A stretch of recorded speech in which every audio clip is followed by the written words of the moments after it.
નમસ્કાર દર્શક મિત્રો, @ગુજરાતમાં આપનું સ્વાગત છે. ગુજરાત વિધાનસભાની પેટા ચૂંટણીઓમાં નવા ચૂંટાયેલા વિસાવદરથી ગોપાલ ઇટાલિયા અને કડી બેઠકથી રાજેન્દ્ર ચાવડાએ ગઈકાલે ધારાસભ્ય પદના શપથ લઈ લીધા છે. જેમાં પણ ખાસ કરીને 15મી વિધાનસભામાં પેટા ચૂંટણીમાં વિસાવદરમાંથી ચૂંટાયેલા આમ આદમી પાર્ટીના ગોપાલ ઇટાલિયાએ ધારાસભ્ય પદના શપથ લીધા છે.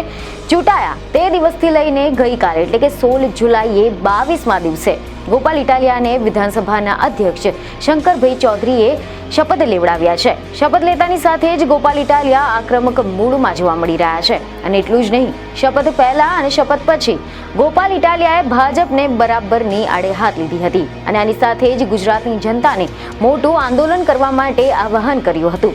અહેવાલ એવા મળી રહ્યા છે કે ધારાસભ્ય પદના શપથ પહેલા ગોપાલ ઇટાલિયાનું નિવેદન સામે આવ્યું હતું, જેમાં ગોપાલ ઇટાલિયાએ ગૃહમંત્રી પર એક સમયે જૂથ મારવાની ઘટનાને વાગોળીને જણાવ્યું હતું કે એક સમયે વિધાનસભા પરિસરમાં ખોટા નિર્ણયો સામે મેં અવાજ ઉઠાવ્યો હતો. તે સમયે હું આંદોલનકારી હતો. આજે હું તે પ્રશ્નો સાથે ગૃહમાં લડવાનો છું. આજે ઐતિહાસિક દિવસ છે. મહાન સંવિધાનથી હું MLA બની ગયો છું. મારા માટે આ રોમાંચક અને ગૌરવપૂર્ણ દિવસ છે. અનેક ક્રાંતિકારી નેતાઓએ ગૃહને શોભાવ્યું છે. વિસાવદર ભેસાણની જનતાને વંદન કરું છું. એક સપનું લઈને ચાલતા હતા જે સાકાર થવા જઈ રહ્યું છે. શપથ પહેલા ગોપાલ ઇટાલિયાએ આકરા પ્રહારો કર્યા હતા, જેમાં કાંતિ અમૃતિયાના નિવેદન પર ગોપાલ ઇટાલિયાએ જવાબ આપતા જણાવ્યું કે ગુજરાતનો નાગરિક તૂટતા બ્રિજ અને રસ્તાઓથી પરેશાન થઈ ગયો છે.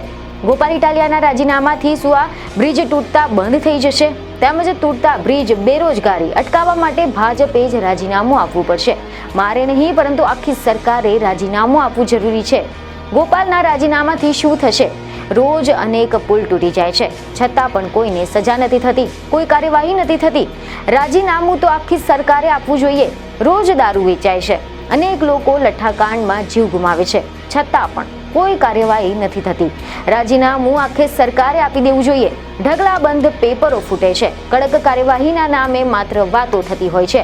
ડ્રગ્સ માફિયાઓ એટલા બધા બેફામ બની ગયા છે કે મોટા શહેરોના યુવાનોને ભરડામાં લીધા છે, છતાં પણ કોઈ કાર્યવાહી નથી થતી.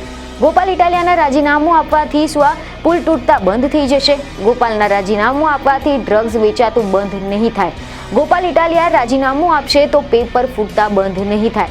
આખી સરકાર રાજીનામું આપશે ત્યારે જ ગુજરાતની જનતાને સોનાનો સૂરજ ઉગશે. ત્યારે જ પેપર ફૂટતા બંધ થશે, બ્રિજ તૂટતા બંધ થશે, નિર્દોષ દીકરીઓના રંજાડતા ગુંડાઓ ત્યારે જ કાબૂમાં આવશે. હું તો વિનંતી કરું છું કે ગુજરાતને સુખી કરવું હોય તો ગુજરાતની જનતાને ગુલામીમાંથી મુક્ત કરાવી હોય તો આખી જ સરકારે રાજીનામું આપવું જોઈએ. ગોપાલના રાજીનામાથી શું ફરક પડવાનો છે? જોકે ધારાસભ્ય પદના શપથ લીધા બાદ પણ ગોપાલ ઇટાલિયાની પ્રતિક્રિયા સામે આવી હતી.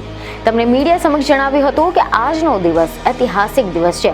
ડોક્ટર બાબા સાહેબને યાદ કરું છું, જેમાં સંવિધાનની તાકાતના કારણે મારા જેવા સાધારણ વ્યક્તિ ચૂંટણી જીત્યો છે. હું વિસાવદરના ધારાસભ્ય તરીકે શપથ લીધા છે. હું આજે પૂર્વ મુખ્યમંત્રી કેશુબાપાને યાદ કરું છું. તેમને ચિતરેલા માર્ગ પર ચાલી શકું તે માટે પ્રયાસ કરીશ. જેમાં ગુજરાતના પ્રશ્નો સામે લડવા માટે આજે શપથ લીધા છે. વિસાવદરની જનતાનો પણ હું આભારી છું. ગુજરાતની જનતાને વિનંતી છે કે તેઓ પોતાના આત્માને જગાડે. ક્યાં સુધી ગુજરાતની આ પરિસ્થિતિ રહેશે? મહત્વનું છે કે 16મી જુલાઈ 2025નો દિવસ ગુજરાતના રાજકારણના ઇતિહાસમાં એક નોંધપાત્ર દિવસ તરીકે યાદ રહેશે કે જ્યારે આમ આદમી પાર્ટીના નેતા ગોપાલ ઇટાલિયાએ વિસાવદર વિધાનસભા બેઠકના ધારાસભ્ય તરીકે શપથ ગ્રહણ કર્યા.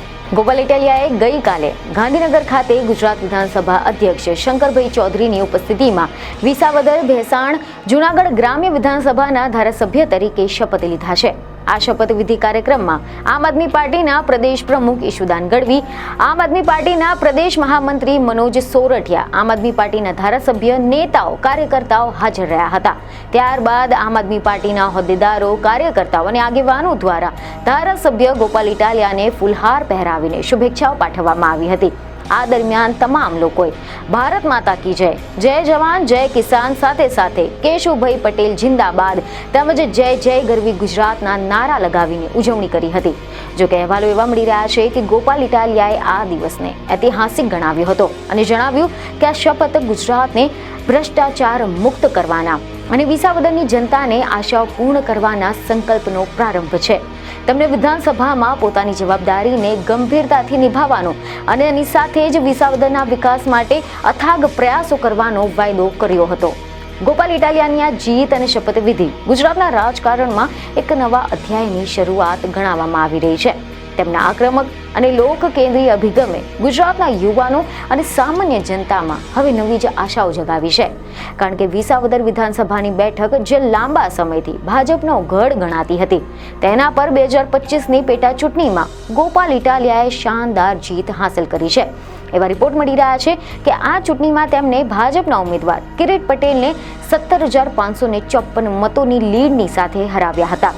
ગોપાલ ઇટાલિયાને 75,942 મત મળ્યા હતા અને હવે આમ ગોપાલ ઇટાલિયા સત્તાવાર રીતે વિધાનસભામાં પ્રવેશ્યા છે.